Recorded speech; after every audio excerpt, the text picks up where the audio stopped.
pagi anak-anak, bertemu lagi dengan Ibu hari ini. Apa kabar kalian hari ini? Semoga selama dalam pandemi COVID-19 kalian selalu mematuhi protokol kesehatan untuk menjaga kesehatan kalian. Nah anak-anak, sebelum kita mulai dengan pembelajaran kita, coba kalian perhatikan kedua gambar tersebut. Nah, yang gambar A merupakan gambar tanaman pepaya yang sudah mengalami proses perkecambahan dan tumbuh menjadi pepaya yang muda. Sedangkan gambar B merupakan tumbuhan tanaman pepaya yang sudah tumbuh dan berkembang kurang lebih 1 tahun.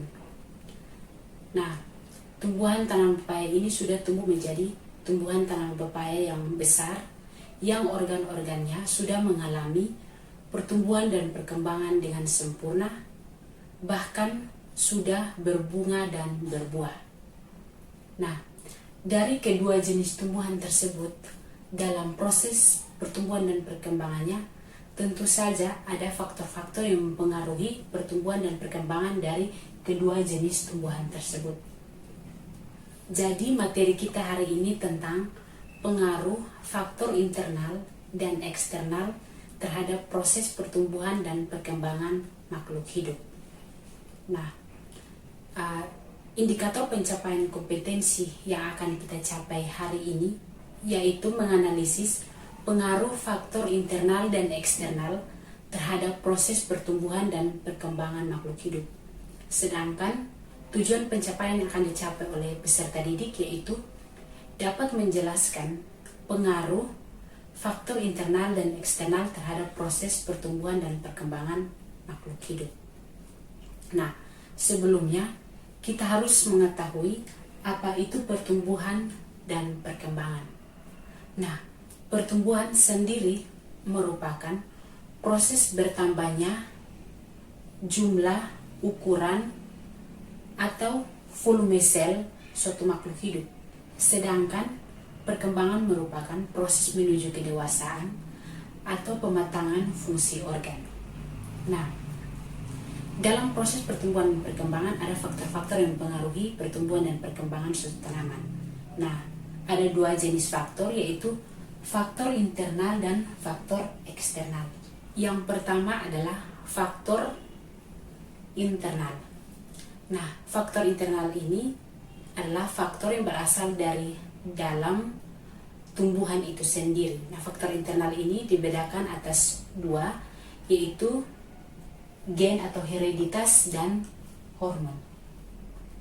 Nah, gen atau hereditas ini ketika kita menanam pepaya, jika bibitnya bagus, maka tumbuhan pepaya tersebut akan tumbuh dengan subur karena memiliki gen yang bagus dari induknya dan juga lingkungannya yang mendukung. Yang kedua adalah hormon.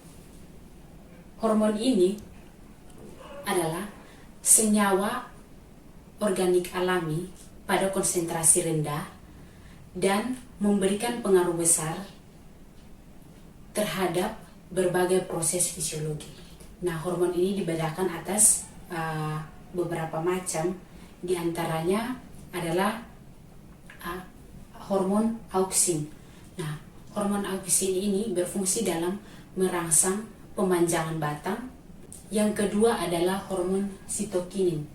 Nah, hormon sitokinin ini berfungsi dalam mempengaruhi pertumbuhan diferensiasi akar. Yang ketiga adalah hormon giberelin. Nah, hormon giberelin ini berfungsi dalam mempercepat perkecambahan biji dan kuncup tunas dan juga berfungsi dalam pemanjangan batang. Yang berikutnya adalah hormon gas etilen. Nah, hormon gas etilen ini berfungsi dalam mempercepat pematangan buah. Yang berikutnya lagi adalah hormon asam absisat. Nah, hormon asam absisat ini berfungsi dalam menghambat pertumbuhan dan menutup stomata selama kekurangan air. Yang berikutnya lagi adalah hormon asam traumalin. Nah, hormon asam traumalin ini berfungsi dalam memperbaiki jaringan yang rusak. Yang terakhir adalah kalin. Nah, kalin ini dibedakan atas 4, yaitu yang pertama risokalin. Risokalin ini berfungsi dalam memacu pertumbuhan akar. Yang kedua adalah kaulokalin. Nah, kaulokalin ini berfungsi dalam memacu pertumbuhan batang. Yang ketiga adalah fitokalin. Fitokalin ini berfungsi dalam memacu pertumbuhan daun.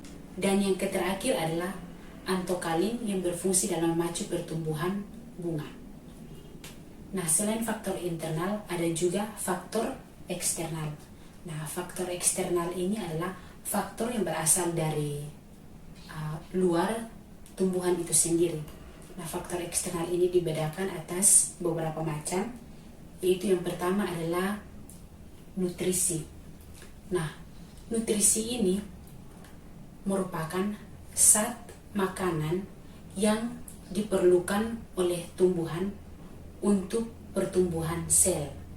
Nah, nutrisi ini dibedakan atas 2, yaitu makronutrien dan mikronutrien.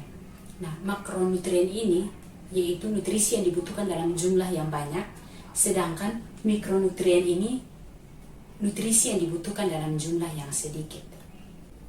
Yang berikut adalah air. Air berfungsi sebagai bahan pembentuk karbohidrat dalam proses fotosintesis, kemudian sebagai pelarut garam mineral di dalam tanah.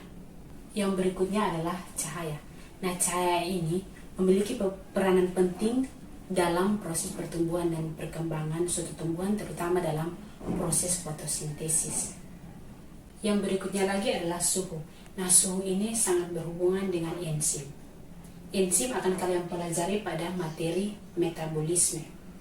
Nah, sistem kerja enzim itu sangat efektif pada suhu optimum, jadi suhunya jangan terlalu panas atau terlalu dingin. Yang terakhir adalah kelembapan. Nah, kelembapan ini sangat berpengaruh pada kecepatan transpirasi tanah dan udara yang lembab. Itu sangat berpengaruh baik bagi pertumbuhan dan perkembangan suatu tumbuhan. Nah, kelembapan juga mempengaruhi proses penyerapan air oleh akar. Jadi baik, demikian materi kita hari ini. Semoga bermanfaat. Terima kasih.